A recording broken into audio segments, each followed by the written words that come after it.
Students, நான் உங்கள் வெற்றி கேரக்டர்லேருந்து கல்யாணம் பேசுகிறேன். 12th முடிஞ்சதுக்கப்புறம் இன்ஜினியரிங்கில் artificial intelligence and data science படிக்க போகிறீங்கன்னா உங்களுக்கு இருக்கக்கூடிய பெஸ்ட் இன்ஜினியரிங் காலேஜஸ் தமிழ்நாட்டில் என்னென்னன்றதை இந்த வீடியோவில் பார்ப்போம்.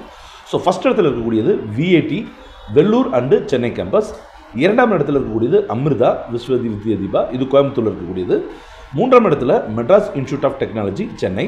அடுத்து நான்காம் இடத்துல பார்த்தீங்கன்னா பிஹெச்ஜி காலேஜ் ஆஃப் டெக்னாலஜி, இது கோயம்புத்தூரில் இருக்குது. அடுத்தது ஐந்தாவது இடத்துல இருக்கிறது வந்து பார்த்தீங்கன்னா பிஹெச்ஜி ஐடெக், பிஹெச்ஜியோடைய இன்னொரு கல்லூரியான பிஹெச்ஜி ஐடெக், இதுவும் கோயம்புத்தூரில் இருக்குது. அடுத்த இடத்துல இருக்கக்கூடியது வந்து கோயம்புத்தூர் இன்ஸ்டியூட் ஆஃப் டெக்னாலஜி, இது கோயம்புத்தூரில் இருக்குது. அடுத்து குமரகுரு காலேஜ் ஆஃப் டெக்னாலஜி, இதுவும் கோயம்புத்தூரில் இருக்குது. அடுத்து Rajalakshmi engineering college and Rajalakshmi institute of technology, இது ரெண்டுமே நல்லாயிருக்கும். அடுத்தது இடத்துல இருக்கக்கூடியது SKCET, Srikrishna college of engineering technology and Srikrishna college of technology, கோயம்புத்தூரில் இருக்கக்கூடிய இந்த இரண்டு கல்லூரிகளுமே ஏஐடிஸ்க்கு நல்லாயிருக்கும். சரிங்களா? இது மாதிரி வேறு என்னென்ன கோர்சஸ்க்கு வேணும் அப்படின்னு சொல்லிட்டு கமெண்ட் பாக்ஸில் கமெண்ட் பண்ணுங்கள். அடுத்த வீடியோவில் சந்திப்போம். நன்றி, வணக்கம், பாய்.